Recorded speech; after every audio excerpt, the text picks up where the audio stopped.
यहाँ सर्वे करने या टिकट नहीं देने का क्या प्रश्न उठता है? जिस कैंडिडेट को आप दिए उसकी औकात क्या है? पैसे के अलावा क्या औकात है? जो वार्ड कमिश्नर के इलेक्शन में 150 वोट लाता है, राजद के टिकट पर एमएलए लड़ता है, 5000 वोट लाता है। कंपैरिजन करा के आपने मेरी तौहीन की है, हमारे वोटरों का तौहीन किया है, हमारे जनता का तौहीन किया है। आप जब पार्टी में शामिल हुए थे या शामिल कराया गया था तो क्या आपसे कहा गया था कि आप ही को टिकट दिया जाएगा? बिल्कुल, मैं ये तय करा के गया था। तौसीफ साहब से भी पैसा लिया और इससे भी पैसा लिया। और साहब से क्यों? मतलब तो इसलिए कि तौसीफ साहब को चाहते थे कि प्रोफेसर मुसव्विर आलम ही उसको हरा सकता है। देख रहे, मैं आज बोल देता हूँ ऑन द रिकॉर्ड, कोई जन्म में आपका कैंडिडेट नहीं जीतेगा। अगर अवैसी साहब एक छोटा सा दल हैदराबाद में बना के हमारे यहाँ कर सकता है तो मैं क्यों नहीं अपने सुरजापुरी सीमांचल का एक दल बना के हमारे यहाँ के हिंदू मुसलमान भाइयों को एकजुट होकर बिहार विधानसभा में अपना अस्तित्व कायम करूँ। पहले आप जदयू छोड़े, फिर जन अधिकार पार्टी छोड़े, फिर आप AIMIM छोड़ रहे हैं, तो इस तरीके से मतलब कितनी पार्टियां छोड़ते रहेंगे? किशनगंज जिले के बहादुरगंज विधानसभा से असदुद्दीन ओवैसी की पार्टी AIMIM की टिकट के लिए कई दावेदार थे, जिनमें से एक प्रमुख प्रोफेसर मुसव्विर साहब थे, जो पहले भी कई बार चुनाव लड़ चुके हैं। सीधा मुसव्विर साहब से बात करते हैं कि आगे का रास्ता क्या होगा। मुसव्विर साहब, अब टिकट तय हो गया है पार्टी का, अंजार नबी साहब को मिल गया है, आप पहले भी कई बार चुनाव लड़ चुके हैं, तो आगे का आपका रास्ता क्या रहेगा, क्या करेंगे? आगे का रास्ता आप देख ही रहे हैं। मैं अपना कोई रास्ता, मेरा रास्ता, मेरी मंजिल मेरे लोग तलाश करते हैं और जो लोग मेरे तलाश करके देते हैं मैं उसी पर चलता हूँ। आपके सामने है, मैंने उसे क्या अभी टेढ़ाघाट जा रहा हूँ, दिगलबेग जा रहा हूँ। जो रास्ता हमारे लोग बताएंगे मैं उसी रास्ते पे चलूँगा, चाहे वो रास्ता में खाई हो या मंजिल हो, मैं उसकी परवाह नहीं करता। मेरे लोग जो रास्ते बताते हैं मैं उस पर चलता हूँ। अभी कुछ तय नहीं हुआ कि आप चुनाव लड़ेंगे या नहीं? अभी तय नहीं हुआ। मैं अभी सबसे मिला रहा हूँ, फिर हम लोग बैठेंगे, क्या करेंगे। चुनाव लड़ना मकसद नहीं, मेरा मकसद है सीमांचल की जो हकमारी हुई है, सीमांचल के साथ सारे सियासी दलों ने जो धोखा किया है। उम्मीद जगी थी ओवैसी साहब से और इसी बिना पर हम लोग ओवैसी साहब को लब्बैक कहे थे। यहाँ की जनता ने, हम लोगों ने भी दूसरे दलों को छोड़ के और यहाँ के जनाब सदर रसूल ईमान साहब के आग्रह पर हम लोग वहाँ जाना पसंद किया था। मुझे इस बात का गम नहीं कि मुझे टिकट नहीं मिला, टिकट से ऊपर मेरी हैसियत है, मेरी औकात है।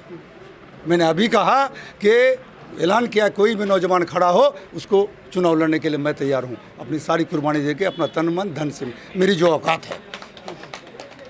लड़ाई है सीमांचल की, लड़ाई है हमारी अक़लियतों की, जिसके लिए हम लोगों ने ओवैसी साहब को माना था। लेकिन ओवैसी साहब की टीम ने इस सपने को चकनाचूर कर दिया, यहाँ दलालों की जमात बना दी।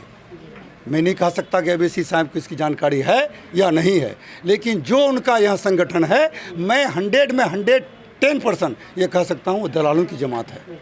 उन्होंने पिछले एक भी सीट बिना पैसे के उन्होंने नहीं दिया।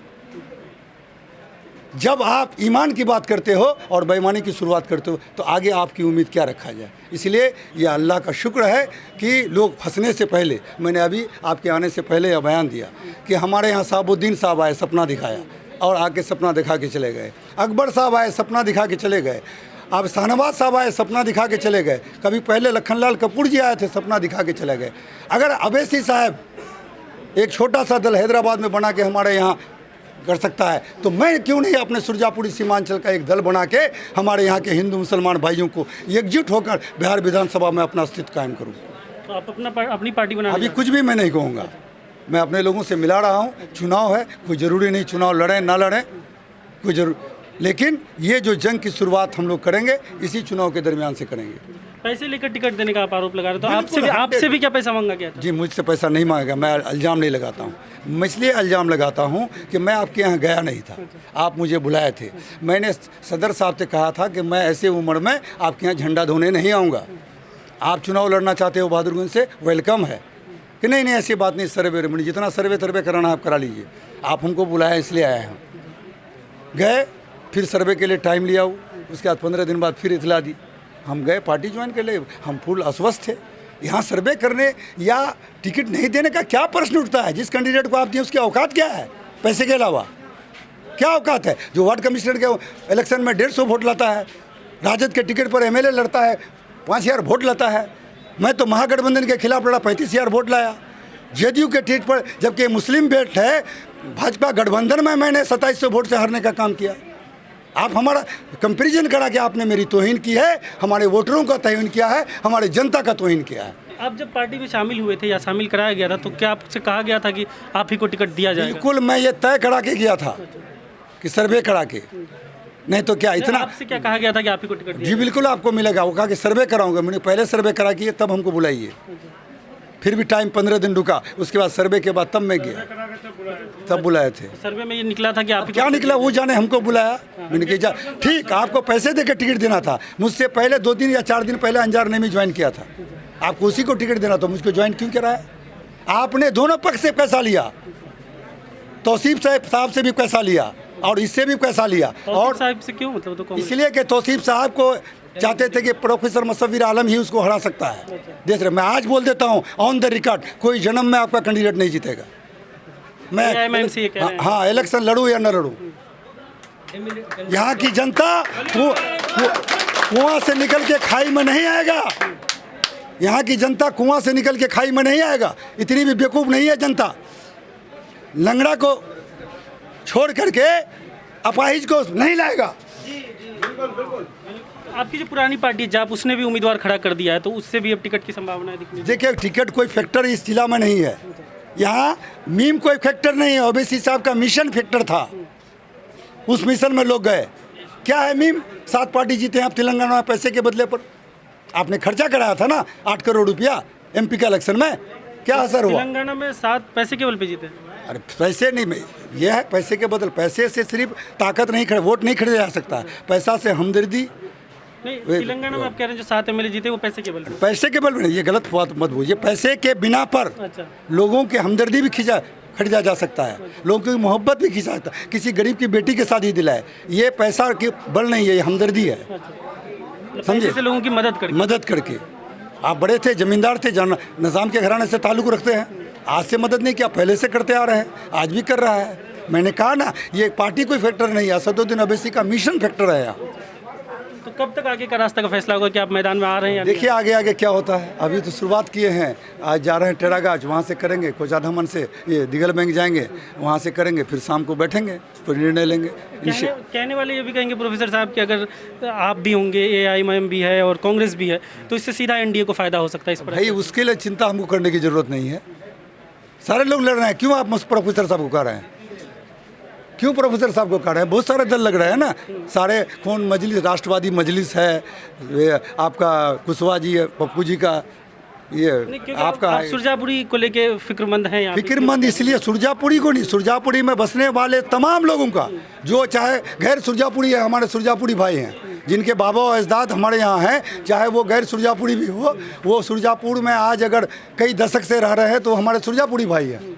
मैं ये कह रहा था कि सब लोग क्षेत्रीयता की बात करते हैं, अपनी स्वार्थ की बात करते हैं, तो मैं भी क्यों नहीं करूं कि 10-12 सीट जो सुरजापुरी बहुल क्षेत्र है, वहाँ हमारे इलाके के हिंदू मुसलमान में तनासिब सीटों का बंटवारा करके अगर मैं लड़ूं तो 10 का 10, 12 का 12 जीतूंगा, बिना पैसे के। हमको पैसे की ज़रूरत नहीं है। मैंने एक्सपेरिमेंट किया है, मौलाना इसरारुल हक कासिमी पर एक्सपेरिमेंट किया और उस एक्सपेरिमेंट में मैं कामयाब हुआ। 2015 अगर चुनाव की बात करें तो किशनगंज लोकसभा के अंदर 6 के 6 सुरजापुरी जीत गए। जी, तो सुरजापुरी या गैर सुरजापुरी नहीं जीतेगा। 6 के 6 जीते ही सुरजापुरी, तो आप और किस मिशन की बात कर रहे हैं? सुरजापुरी MLA तो ऑलरेडी मिशन नहीं, उस पार्टी के MLA भी सुरजापुरी, सांसद भी सुरजापुरी। उस पार्टी से हट के ये लोग बंधुआ मजदूर हो गए। 3 तलाक पर मौलाना को बोलने नहीं दिया गया। आज पार्टी के बंधन में बैठ के नहीं बोल पा रहे हैं हमारे नेता लोग। मुजाहिर साहब लोग में जदयू में है, लेकिन खुल के नहीं बोल पा रहे हैं भाजपा के गठबंधन के वजह से। ये बंधन को तोड़ना चाहते हैं। हमारी पार्टी हो, हमारी क़यादत हो, हमारे लोग अपनी बातों को उठाएं, ये मैं चाहता हूँ। जो हमसे समझौता करेगा उनके साथ जाऊँगा। मैं कहाँ हूँ, सरकार बनाने जा रहा हूँ मैं। 10 आदमी होगा, मैं 10 आदमी को लेके जाऊँगा, 10 आदमी से अपनी बातों को रखूँगा। पुल पुलिया सड़क का निर्माण करने, एक अच्छा हॉस्पिटल नहीं है मेरे यहाँ। आज भ्रष्टाचार व्याप्त है साहब। रोड बन रही है, 10 दिन रोड सीधा नहीं रहता, गिट्टी उखड़ जाता है, लाल कलर का जगह पर केमिकल दिया जाता है और 10 दिन में रोड उतर जाता है। कहाँ से पैसा है? जरा आप पत्रकार हो, आप घूमते हो, आप लोग चौथा स्तंभ हो, जरा बता दो। यहाँ फैक्ट्री खुला नहीं, खेतीबाड़ी हुई नहीं, कारखाने खुले नहीं, कहीं कोई तरक्की नहीं। फिर भी कल अगर 10 मोटरसाइकिल था तो आज 10,000 मोटरसाइकिल घूम रहा है। ये तरक्की कहाँ से हुई? कहीं ना कहीं सरकारी खजाने का लूट हुआ, चाहे ठेकेदारी के शकल में, चाहे दलाली के शकल में। सरकारी खजाने का लूट हुआ, जो जनता के खजाने का लूट किया, जनता के पैसे का लूट किया। खेती में तरक्की हुई नहीं, फैक्ट्री में तरक्की हुई नहीं, बिजनेस में तरक्की हुई नहीं, तो ये पैसा आया कैसे? पहले एक 4 चक्का की गाड़ी थी अगर एक गांव में, तो उस गांव में आज 10 4 चक्का की गाड़ी है। वो तरक्की कहाँ से हुई? थोड़ी तरक्की हुई, बाहर कमा के लोग आए हमारे, लेकिन ज़्यादातर यहाँ लूट वट कामों में, भ्रष्टाचार में, ठेकेदारी में 1 करोड़ के जगह पर 25 लाख का काम हुआ, 75 लाख की लूट हुई है। प्रोफेसर आखिरी क्वेश्चन रहेगा, पहले आप जदयू छोड़े, फिर जन अधिकार पार्टी छोड़े, फिर आप AIMIM छोड़ रहे हैं, तो इस तरीके से मतलब कितनी पार्टियां छोड़ते रहेंगे? जब तक लक्ष्य नहीं पड़ता। पॉलिटिकल पार्टी माध्यम है सत्ता तक जाने का। पॉलिटिकल पार्टी मेरा ईमान और धर्म नहीं है, जैसे कि ये लोग शपथ पढ़ाते हैं, खुद से लोगों को शपथ पढ़ाते हैं और अपनी बेईमानी करते हैं। क्या शपथ पढ़ाया गया? पढ़ाया था ना कि हमारे पार्टी में रहिएगा तो चुनाव नहीं लड़ेंगे, फला लड़ेंगे, कसमें वादे बहुत सारे हुए। मतलब ऐसा भी शपथ में था कि अगर टिकट नहीं मिला तो हाँ, बगावत नहीं ठीक है, करेंगे। ये कोई संविधान नहीं ना है पॉलिटिक्स में। ऐसा पॉलिटिकल पार्टियां एक माध्यम है सत्ता में जाने के बाद। मैं तो अपने गुरु के इस कथन पर भी मैंने सहमत हूँ, जनाब अलहाज जनाब तस्लीमुद्दीन साहब का, कि मैं नेतागिरी करता हूँ जनता की भलाई के लिए, जनता के हित के लिए। जनता की भलाई करने के लिए मुझे अगर बेस्याले भी जाना पड़े, बेस्या से भी मदद देना पड़े, तो मैं बेस्या से मदद दूंगा इस जनता के लिए।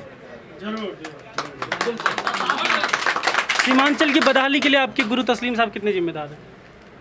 जरा सा भी नहीं। क्यों इतने दिन रहे वो? इतने दिन रहे तो आज सीमांचल में जो कुछ भी है वो तस्लीमुद्दीन का देन है। तस्लीमुद्दीन को इन बड़े लोगों ने बहुत कुचला।